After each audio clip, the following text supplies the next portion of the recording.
نحمد و نصلی علی رسولہ الکریم اما بعد فاعوذ باللہ من الشیطان الرجیم بسم اللہ الرحمن الرحیم رب اشرح لی صدری ویسر لی امری واحلل عقدۃ من لسانی یفقہوا قولی اللہم الہمنی رشدی واعذنی من شر نفسی۔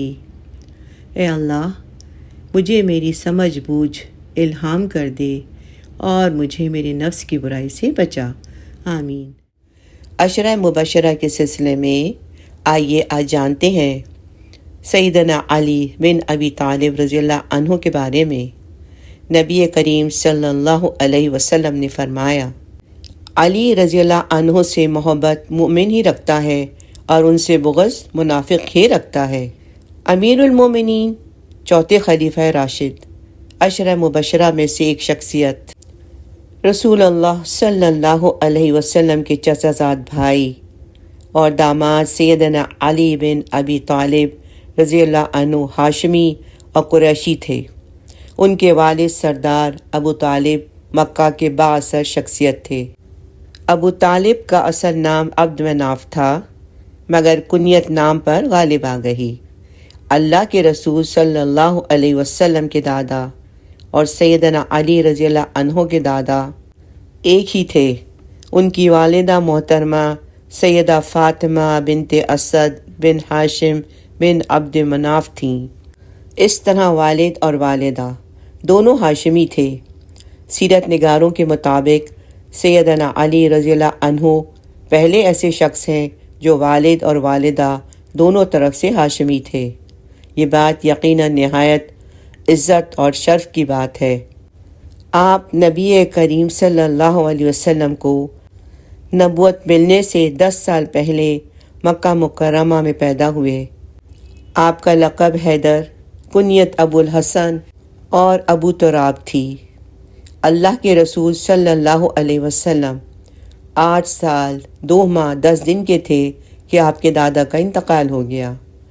وفات سے پہلے آپ کے دادا عبد المطلب نے آپ صلی اللہ علیہ وسلم کے چچا ابو طالب کو، جو آپ کے والد عبداللہ کے سگے بھائی تھے، آپ صلی اللہ علیہ وسلم کی کفالت کی وصیت کی۔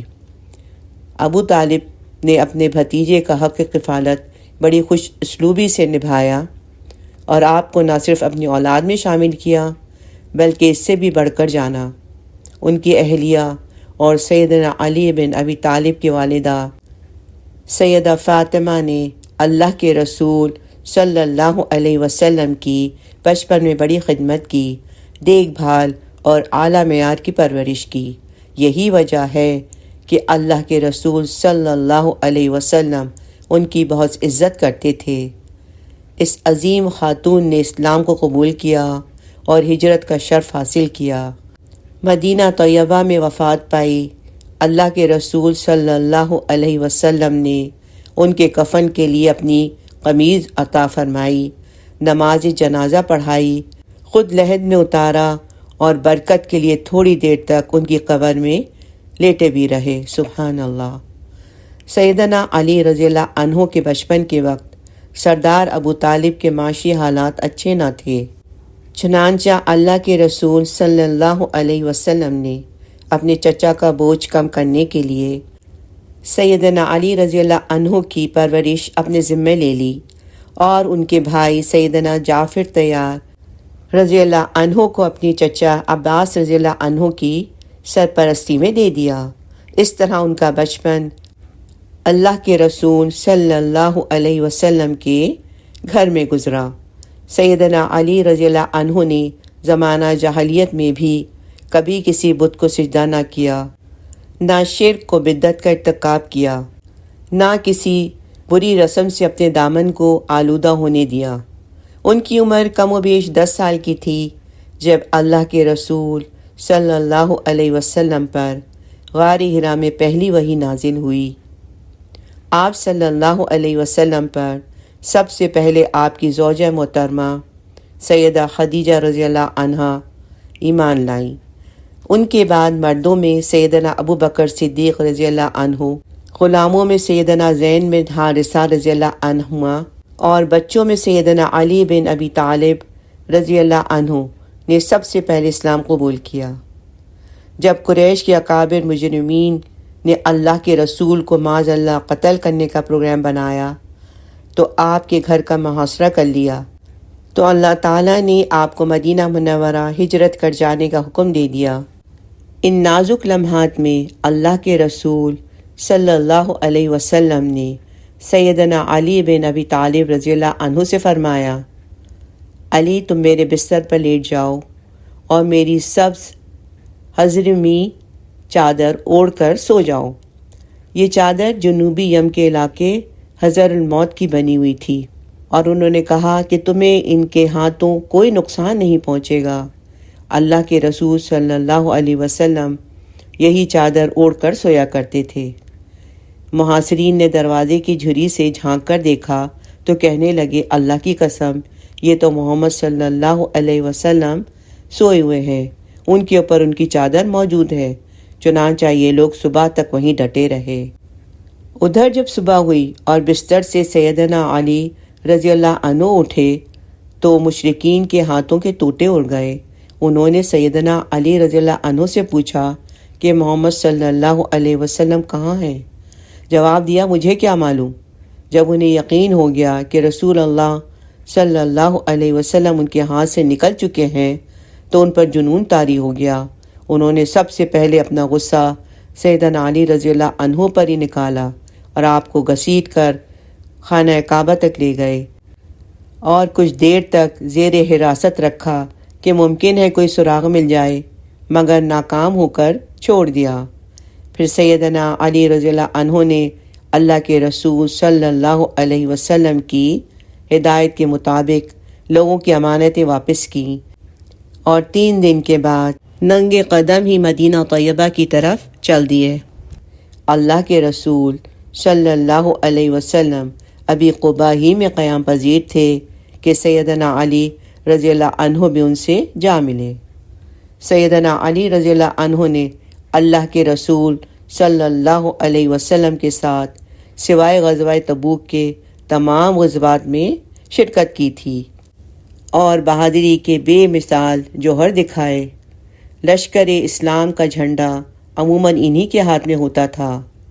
غزوہ تبوک میں چونکہ اللہ کے رسول صلی اللہ علیہ وسلم نے انہیں مدینہ میں اپنا نائب مقرر کیا تھا، اس کا ایک سبب اہل و عیال کی دیکھ بھال بھی تھا۔ منافقین نے ان پر طعنہ زنی کی تو وہ مدینہ سے نکل پڑے اور اللہ کے رسول سے جا ملے۔ عرض کیا کہ منافقین مجھے طعنہ دیتے ہیں۔ اللہ کے رسول صلی اللہ علیہ وسلم نے ان کو مدینہ واپس بھیج دیا اور فرمایا، کیا تم اس بات سے راضی نہیں کہ مجھ سے تمہیں وہی نسبت ہو جو سیدنا ہارون کو سیدنا موسیٰ علیہ السلام سے تھی، البتہ میرے بعد کوئی نبی نہیں ہے۔ غزوہ بدر سن 2 ہجری میں ہوا۔ سیدنا علی رضی اللہ عنہ اس کے ہراول دستے میں شامل تھے۔ اس وقت کے رویے اور رواج کے مطابق پہلے انفرادی جنگ ہوئی۔ مشرقین مکہ کی طرف سے ان کے 3 نامور بہادر عتبہ، شیبہ اور ولید نکلے۔ عتبہ اور شیبہ دونوں بھائی تھے اور ولید عتبہ کا بیٹا تھا۔ انہوں نے مقابلے کے لیے دعوت دی تو ان کے مقابلے میں انصاری صحابہ نکلے، تو قریشیوں نے کہا کہ آپ لوگ شریف مد مقابل ہیں، ہمیں آپ سے کوئی سروکار نہیں، ہم تو اپنے چچیرے بھائیوں کو مد مقابل دیکھنا چاہتے ہیں۔ پھر ان کے منادی نے آواز لگائی، محمد، ہمارے پاس ہماری قوم کے ہم مرتبہ لوگوں کو بھیجو۔ اللہ کے رسول صلی اللہ علیہ وسلم نے فرمایا، عبیدہ بن حارث اٹھو، حمزہ اٹھیے، علی تم بھی اٹھو۔ یہ تینوں شیر کی طرح لپکے اور ان کے قریب پہنچ گئے۔ اس کے بعد مارکہ آرائی شروع ہوئی۔ سیدنا عبیدہ رضی اللہ عنہ نے جو سب سے معمر تھے عتبہ بن ربیعہ کا مقابلہ کیا۔ سیدنا حمزہ نے شیبہ کا اور علی رضی اللہ تعالیٰ عنہ نے ولید بن عتبہ کو آڑے ہاتھوں لیا۔ سیدنا حمزہ اور سیدنا علی نے اپنے اپنے مد مقابل کو آنے واحد میں ٹھکانے لگا دیا۔ البتہ سیدنا عبیدہ رضی اللہ عنہ کو زخم لگا، بعد میں عتبہ کو بھی واصل جہنم کر دیا۔ غزوہ بدر کے مال غنیمت سے انہیں 1 ذرہ، 1 اونٹ اور 1 تلوار عطا کی گئی۔ غزوہ بدر کے بعد سیدنا علی بن ابی طالب رضی اللہ عنہ کو نہایت عظیم الشان اعزاز ملا۔ یہ اعزاز اللہ کے رسول صلی اللہ علیہ وسلم کے ساتھ رشتہ مصاہرت تھا۔ اللہ کے رسول صلی اللہ علیہ وسلم نے اپنی سب سے چھوٹی اور لاڈلی صاحبزادی سیدہ فاطمہ رضی اللہ عنہا کو ان کے عقد میں دے دیا۔ سیرت نگاروں کے مطابق آپ صلی اللہ علیہ وسلم نے ارشاد فرمایا، میں نے فاطمہ رضی اللہ عنہا کا نکاح بہترین انسان سے کیا ہے۔ جس طرح سیدنا فاطمہ رضی اللہ عنہا آپ صلی اللہ علیہ وسلم کو پیاری اور محبوب تھیں، اسی طرح مردوں میں بھی آپ کی نظر میں سیدنا علی بن ابی طالب رضی اللہ عنہ بڑا ممتاز مرتبہ رکھتے تھے۔ آپ صلی اللہ علیہ وسلم نے اپنی بیٹی کا نکاح بڑی سادگی سے کیا۔ دستور کے مطابق ولیمے کا اہتمام ہوا۔ جو کی روٹی، گوشت، کھجور اور پنیر سے ضیافت کی گئی۔ اس زمانے کے دستور کے مطابق یہ بہترین ولیمہ تھا۔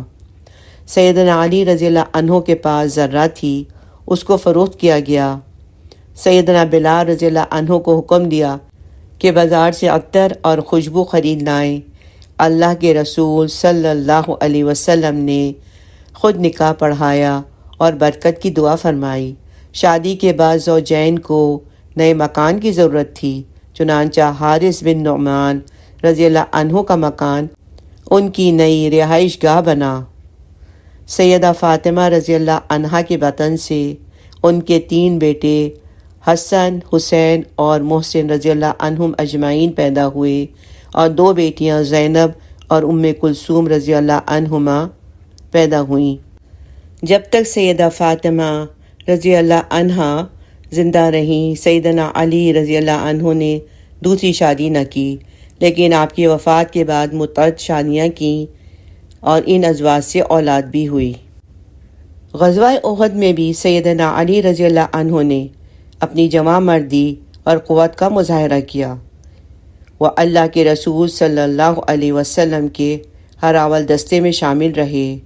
سیدنا مصعب بن عمیر رضی اللہ عنہ کی شہادت کے بعد رسول صلی اللہ علیہ وسلم نے جھنڈا سیدنا علی بن ابی طالب رضی اللہ عنہ کے سپرد کر دیا۔ انہوں نے خوب جم کر لڑائی کی اور رسول صلی اللہ علیہ وسلم کو بحفاظت گھاٹی میں پہنچا دیا۔ اس موقع پر سیدنا علی رضی اللہ عنہ گئے، اپنی ڈھال میں پانی بھر لائے اور اس سے آپ صلی اللہ علیہ وسلم کے چہرے کا خون دھویا گیا اور سر پر بھی پانی ڈالا گیا۔ سیدنا علی اور سیدہ فاطمہ رضی اللہ عنہما کی ازواجی زندگی پرسکون تھی۔ اس گھرانے میں سادگی، تقوی اور اللہ عز و جل سے تعلق اور اس کا خوف پایا جاتا تھا۔ ہر حال میں اللہ کا شکر تھا۔ دونوں نے اللہ کے رسول صلی اللہ علیہ وسلم سے تربیت پائی تھی۔ ایک مرتبہ سیدنا علی رضی اللہ عنہ گھر گئے اور سیدہ فاطمہ رضی اللہ عنہا سے کوئی بات ہو گئی تو مسجد نبوی کے صحن میں آ کر لیٹ گئے۔ اللہ کے رسول صلی اللہ علیہ وسلم کو معلوم ہوا تو اپنی بیٹی کے پاس تشریف لے گئے اور پوچھا، تمہارا چچا زاد کہاں گیا؟ انہوں نے عرض کیا کہ وہ مسجد میں لیٹے ہوئے ہیں۔ اللہ کے رسول صلی اللہ علیہ وسلم مسجد میں تشریف لے گئے تو دیکھا سیدنا علی رضی اللہ عنہ زمین پر لیٹے ہوئے ہیں اور چادر اتر جانے کی وجہ سے ان کی پشت پر مٹی لگی ہوئی ہے۔ اللہ کے رسول صلی اللہ علیہ وسلم نے اپنے مبارک ہاتھوں سے اپنے داماد کے جسم سے بڑی محبت سے مٹی جھاڑ دی اور مسکراتے ہوئے فرمایا، اجلس یا ابا تراب، ابو تراب اٹھ کر بیٹھ جاؤ۔ اور ایک روایت میں ہے کہ قم ابا تراب، ابو تراب کھڑے ہو جاؤ۔ سیدنا علی رضی اللہ عنہ کو یہ لقب اتنا پسند آیا کہ اسی کو اپنا پسندیدہ ترین نام قرار دے دیا۔ غزوہ خندق شوال 5 ہجری میں پیش آیا۔ دشمن پورے عرب سے 10,000 کی فوج لے کر مدینہ طیبہ پر حملہ آور ہوا۔ مسلمانوں نے دفاع کے لیے خندق کھودی۔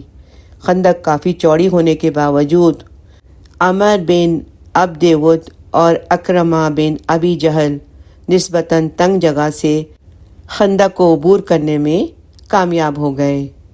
اکرمہ کا ساتھی عرب کا مانا ہوا شہ سوار اور بہادر تھا۔ اس نے خندق عبور کر کے مسلمانوں کو للکارا۔ وہ ان سے کہہ رہا تھا کہ کوئی ہے جو میرا مقابلہ کرے۔ اس موقع پر سیدنا علی بن ابی طالب رضی اللہ عنہ کھڑے ہوئے، عرض کیا، اللہ کے رسول اجازت دیجیے، میں اس کا مقابلہ کرتا ہوں۔ اللہ کے رسول صلی اللہ علیہ وسلم نے اجازت مرحمت فرما دی۔ سیدنا رضی اللہ عنہ اجازت ملتے ہی میدان کارساز میں اتر گئے اور آن ہی آن میں اسے کاٹ کر رکھ دیا۔ خیبر کی بستی مدینہ طیبہ سے شمال کی جانب 60 کلومیٹر کے فاصلے پر واقع ہے۔ یہودی مدینہ سے نکل کر اسی بستی میں آ بسے تھے۔ یہاں ان کے قلعے تھے۔ انہوں نے سازشوں کا میدان گرم کر رکھا تھا۔ 7 ہجری میں اللہ کے رسول صلی اللہ علیہ وسلم نے 1400 صحابہ کے ساتھ خیبر کا رخ فرمایا۔ جب وہاں پہنچے تو ارشاد فرمایا، میں کل جھنڈا ایک ایسے آدمی کو دوں گا جو اللہ اور اس کے رسول سے محبت کرتا ہے اور اللہ اور اس کا رسول بھی اس سے محبت کرتے ہیں۔ صبح ہوئی تو صحابہ کرام رضی اللہ عنہم اجمعین اللہ کے رسول صلی اللہ علیہ وسلم کی خدمت میں حاضر ہوئے۔ ہر ایک کی آرزو تھی کہ جھنڈا اسے عطا ہو۔ اللہ کے رسول صلی اللہ علیہ وسلم نے ارشاد فرمایا، علی بن ابی طالب کہاں ہیں؟ صحابہ نے عرض کیا، اللہ کے رسول، ان کی آنکھ میں تکلیف ہے۔ ارشاد فرمایا، انہیں بلاؤ۔ جب سیدنا علی رضی اللہ عنہ اللہ کے رسول صلی اللہ علیہ وسلم کے پاس حاضر ہوئے تو آپ صلی اللہ علیہ وسلم نے ان کی آنکھوں میں لعاب دہن لگایا اور دعا فرمائی۔ وہ یوں شفا یاب ہو گئے گویا انہیں کوئی تکلیف تھی ہی نہیں۔ پھر انہیں جھنڈا عطا فرمایا۔ سیدنا علی بن ابی طالب رضی اللہ عنہ مسلمانوں کی فوج لے کر اس قلعے کے سامنے پہنچے۔ یہود کو اسلام کی دعوت دی۔ انہوں نے یہ دعوت مسترد کر دی اور اپنے لیڈر مرحب کی کمان میں مسلمانوں سے مد مقابل آ کھڑے ہوئے۔ میدان جنگ میں اتر کر پہلے مرحب نے مقابلے کے لیے پکارا۔ ان کے مقابلے کے لیے سیدنا علی رضی اللہ عنہ تشریف لے گئے۔ اس وقت سیدنا علی رضی اللہ عنہ یہ اشعار کہہ رہے تھے، میں وہ آدمی ہوں کہ میری ماں نے میرا نام حیدر رکھا ہے، جنگل کے شیروں کی طرح خوفناک، میں انہیں سعا کے بدلے نیزے کی ناپ پوری کر کے دوں گا۔ اس کے بعد مرحب کے سر پر اس زور سے تلوار ماری کہ مرحب وہیں ڈھیر ہو گیا۔ اس طرح سیدنا علی رضی اللہ عنہ کے ہاتھوں یہ قلعہ فتح ہوا۔ اللہ کے رسول صلی اللہ علیہ وسلم اس دنیا سے اس حالت میں رخصت ہوئے کہ وہ اپنے چچیرے بھائی اور داماد سیدنا علی بن ابی طالب رضی اللہ عنہ سے بہت خوش اور راضی تھے۔ سیدنا علی بن ابی طالب رضی اللہ عنہ نے ساری زندگی اللہ اور اس کے رسول صلی اللہ علیہ وسلم کی اطاعت میں گزاری۔ حجۃ الوداع کے موقع پر سیدنا علی بن ابی طالب رضی اللہ عنہ یمن کے ایک علاقے کے والی تھے۔ حج کے لیے آتے وقت وہ اللہ کے رسول صلی اللہ علیہ وسلم کے لیے ہدی کے اونٹ لے کر آئے۔ آپ صلی اللہ علیہ وسلم نے اپنے دست مبارک سے 63 اونٹ نحر کیے اور باقی اونٹ سیدنا علی رضی اللہ عنہ کے سپرد کیے۔ سیدنا علی رضی اللہ عنہ نے بقیہ 37 اونٹ نحر کیے۔ اس طرح اس موقع پر 100 اونٹ قربان کیے گئے۔ بلا شبہ یہ سیدنا علی رضی اللہ عنہ کا اعزاز تھا۔ اللہ کے رسول صلی اللہ علیہ وسلم کی وفات ہوئی تو آپ صلی اللہ علیہ وسلم کو کپڑوں سمیت غسل دیا گیا۔ جن شخصیات کو غسل دینے اور قبر میں اتارنے کا شرف حاصل ہوا ان میں سیدنا علی رضی اللہ عنہ بھی شامل تھے۔ سیدنا ابو بکر صدیق رضی اللہ عنہ کی خلافت کے شروع دن ہی سے وہ ان کے ساتھ پورا تعاون کرتے رہے۔ مرتدین کی طرف سے مدینہ پر حملے کا خطرہ پیدا ہوا تو سیدنا ابو بکر صدیق رضی اللہ عنہ نے دیگر اکابر صحابہ رضی اللہ عنہم کے ساتھ ان کو بھی مدینہ کے بیرون شہر سے آنے والے راستوں کی حفاظت کے لیے بھیجا۔ سیدنا علی رضی اللہ عنہ ان کے دور میں مشیر خاص تھے۔ ملکی مسائل میں خلیفہ وقت کو ان کا مکمل تعاون حاصل رہا۔ یہ سلسلہ سیدنا عمر فاروق رضی اللہ عنہ کے دور میں بھی جاری رہا۔ دونوں ایک دوسرے کی بے حد عزت کرتے تھے۔ باہمی محبت کا یہ عالم تھا کہ انہوں نے اپنے ایک بیٹے کا نام عمر رکھا۔ خلافت عثمانی میں بھی حسب سابق انہوں نے خلیفہ وقت کے ساتھ اپنے بھرپور تعاون کا سلسلہ جاری رکھا۔ ان کی امامت میں نمازیں ادا کیں، ملکی مسائل اور مہمات میں صاحب مشورہ رہے۔ ان کی طرف سے بیت المال کے وظائف اور مال غنیمت کے حصے وصول کیے۔ سیدنا عثمان رضی اللہ عنہ کے خلاف بغاوت ہوئی تو اسے ختم کرنے کے لیے انہوں نے اپنا پورا اثر و رسوخ استعمال کیا۔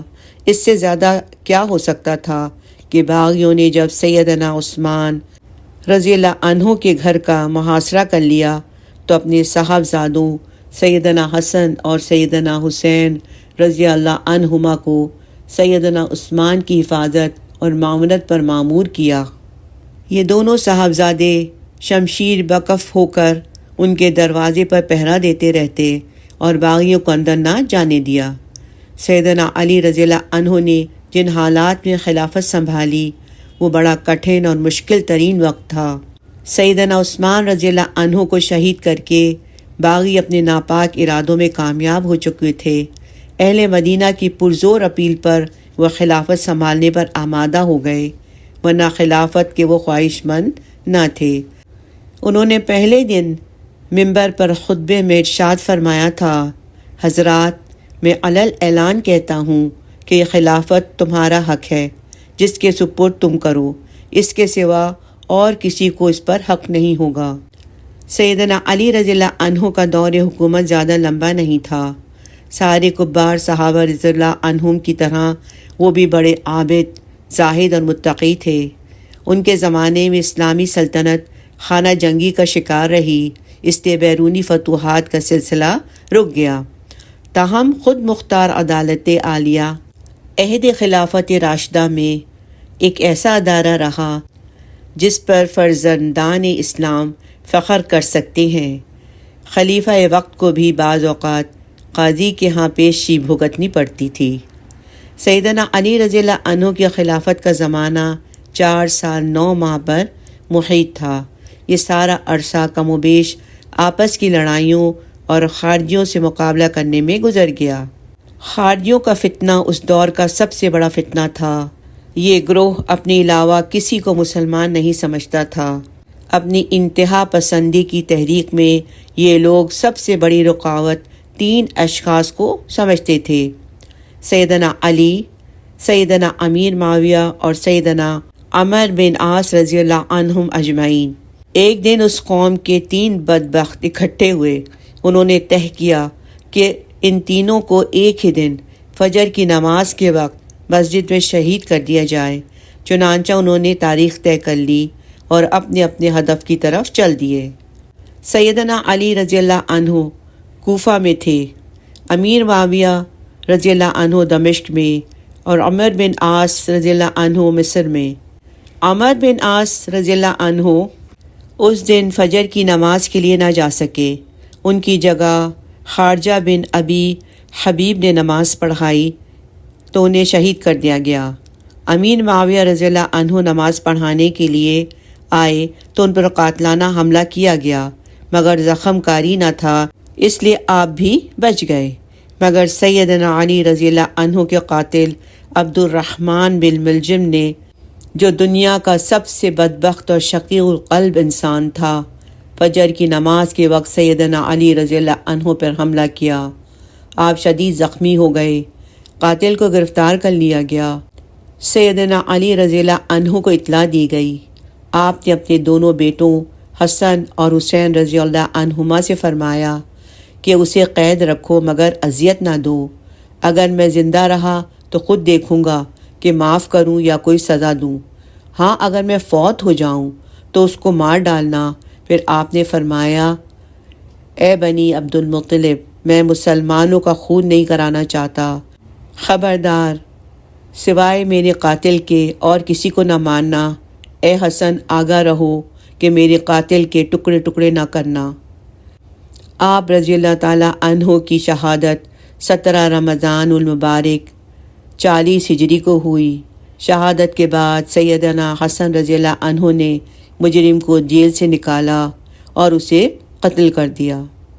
سیدنا علی رضی اللہ عنہ کی قبر کے بارے میں مختلف روایات ہیں کہ ان کو کس جگہ دفن کیا گیا۔ کچھ مورخین کا خیال ہے کہ انہیں کوفہ میں ہی دفن کیا گیا۔